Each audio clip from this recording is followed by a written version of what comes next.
we really appreciate.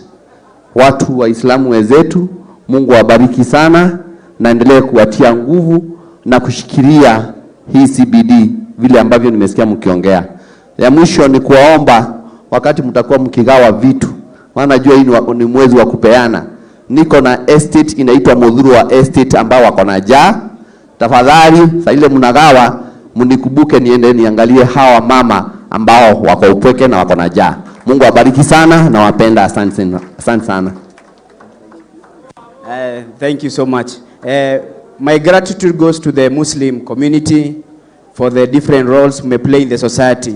Mmetusaidia sana hata kwa mitaa. We have seen so many programs in Stsarehe that the Muslim community has undertaken to address the issues of drug abuse and many other challenges yenye tumekuwa nayo kwa society. I want to laud you and thank you for your continued support for our people, and going forward, I know with this leadership ya Governor Sakaja tutenda mbali sana. Nataka nimshukuru Governor Sakaja for one thing that you've done that has been exceptional in your life.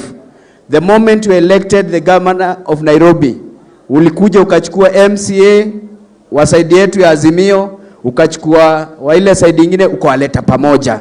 Your leadership in the county has been very unifying. The moment our country was at the blink of a breakdown, people are pulling in different directions. Uliongea ukasema watu wakae chini, we have dialogue, and that distinguished you as a leader who believes in the unity of this country. And further to that, today you've hosted the Muslim community. You've been hosting the Christian community. It goes to show you are a leader who is trying to bypass all those skeptical remarks that have been bedeviling this country. And I believe that has shown that you are a leader who is destined for greatness. Na mimi kama Amos nafuata footsteps zako. Na venye unatufunza pia mimi nasoma. Ukipiga yako Kumi uniachie, si pia mimi natosha? Inakuaje, si ndio? So I want to urge you, Bwana Sakaja, angalia pia interest sisi zetu merge with this Somali community. Juzi naona kuna license ilipatiwa tu wa China Square. Hiyo kitu imetumiza sana kama wanabiashara. Wacha tuangalie going forward.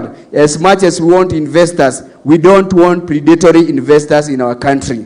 Let us be left to do what we can. They come and give us what we can't do. So with that I submit, and I learn nimefurahi sana for this sherehe. It has been the first of its kind. Nilikuwa naenda hizi sherehe nikiwa mtoi nikiishi pale Ziwa. Nashukuru sana, the memories are back. Na pia mbogi zote nashukuru Mungu, na lazima Nairobi iwake. Thank you so much and may God bless you.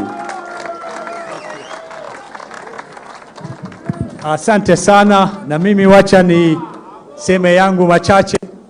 Kwanza kabisa na watambua viongozi wote wa kisiasa na wa kidini ambao wamefika.